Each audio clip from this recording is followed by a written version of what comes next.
Biglang umakyat yung sa baba namin. Nag-complain na naman siya kasi nga maingay daw kami, ganyan. Nakadalawang complain na sila kasi nga stamping daw ng mga bata. Mga bata yun eh. So,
Dito kami sa Kildonan Park. Yay! Yay! Alicia! Hi!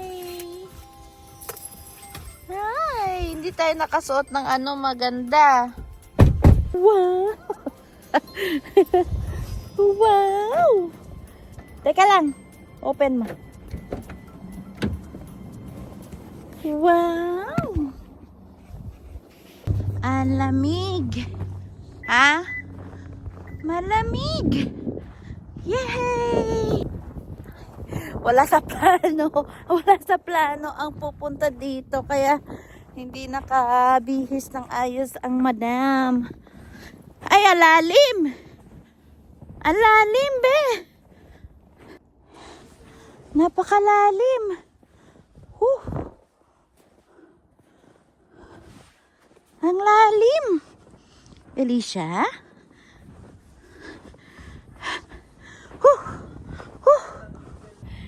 Hi guys! Pumasok kami ni Alicia sa car. Kasi sobrang lamig. Oo. Hiniginaw siya. Malamig talaga. Malamig, malamig. Sabi mo nak, malamig. Wow! Wow! Super cold! Super cold! Wow! Ang ganda. Ang ganda kasi super puti yung paligid. Oh, ganda yan. Ganda. Sabi mo, ganda. Ayan, kuya. Ah!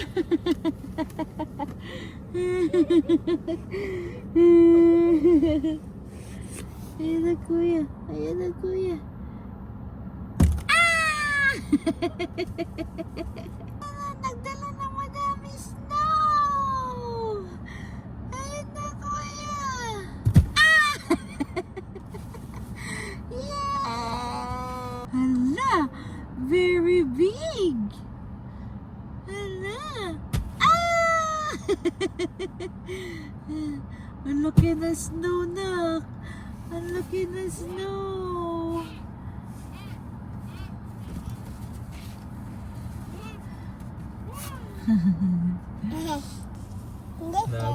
Yung mukha niya namula agad. Hi. Ayan na si kuya. Ayan kuya. Ayan kuya. Hala, hala, hala. Ang laki. Ang laki ng snow. Kuya, kompleto gamit eh. Kaya di giniginaw eh. Oh. Hi!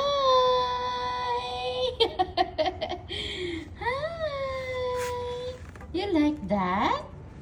Huh? You like playing snow? Wow! Wow! Wow! Hindi ka ginaw? Ha? Hindi ka lamig? Ha? Oh.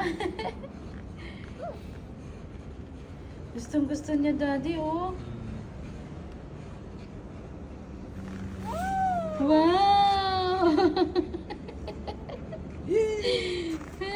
Lamig na! Hi!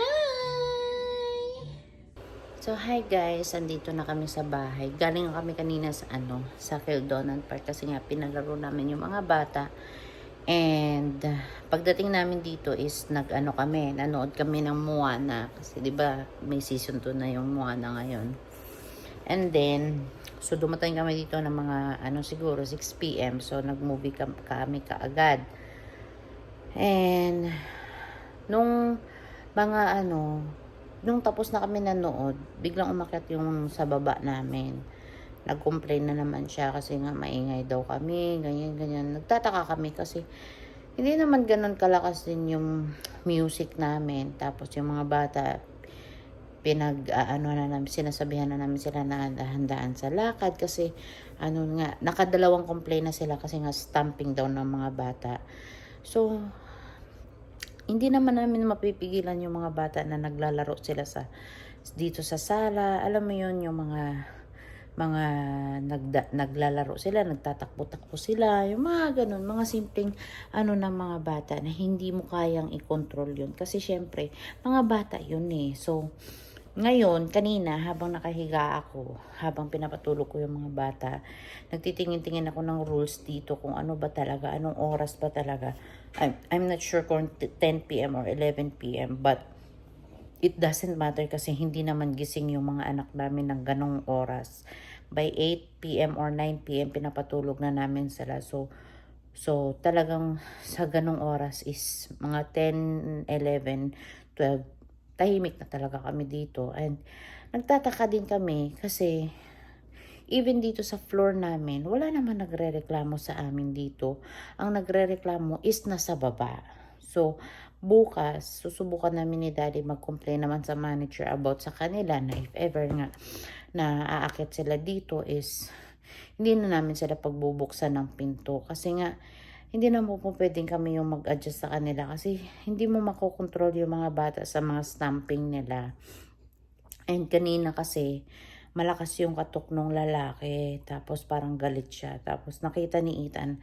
Si Ethan kasi may trauma na yan. Kasi dati, naging resident manager kami. May trauma yan siya sa mga ganyan. Kasi dati nung doon kami nakatira nung nag-resident manager pa kami, marami kaming cases na ganun na nagagalit yung mga tenants sa amin. Kasi nga kami ang resident manager. So may trauma siya sa ganun. So kanina natakot si Ethan. So yun ang i-complain namin bukas ni Kevin. Buti yung asawa ko walang work bukas. Kaya sana ay maiayos namin to, and kung if ever man, kung ano man yung nila.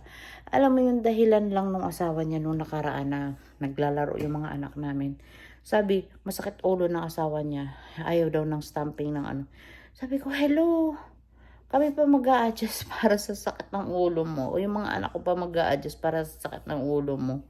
Eh, hindi naman din sila ganun kaingay din na sobrang nag-iingay talaga. Kasi naglalaro lang sila talaga. As in, masaya lang sila naglalaro. Alam mo yung mga batang normal na naglalaro. Ito lang yung talaga ang problema pag apartment na ganito. Kasi maraming mga sensitive na mga puti. Hindi ko lang alam kung mga puti lang Maraming sensitive na mga tenant din na ayaw ng ingay, mga ganun. Sa akin lang, kung ayaw nyo ng ingay na ganito, sana bumili na lang kayo ng bahay, uy. 'Di ba? Kasi yung ibang tenant pa yung mag-a-adjust sa inyo. Kasi, syempre, hindi naman kami bobo na hindi namin alam yung gagawin namin na, dapat ganitong oras. Alam namin yun na kailangan tahimik na talaga. Kami nga dito, yung taas namin, kahit na alas 12, alauna, meron pang hindi na nga kami nagko-complain kasi baka may mga anak din sila. Alam mo yun, yung lalawakan mo na lang yung pag-uunawa ba. Minsan may naghahatak ng mga furniture, yung mga ganun. Wala, hindi na namin kinocomplain yun kasi tao lang din naman sila. Ang gusto nila magtitipto, anong gagawin nila doon sa bahay nila. Alam mo, walang freedom na yung tao. Yun lang. Naikwento ko lang kasi sama ng loob namin ni Daddy.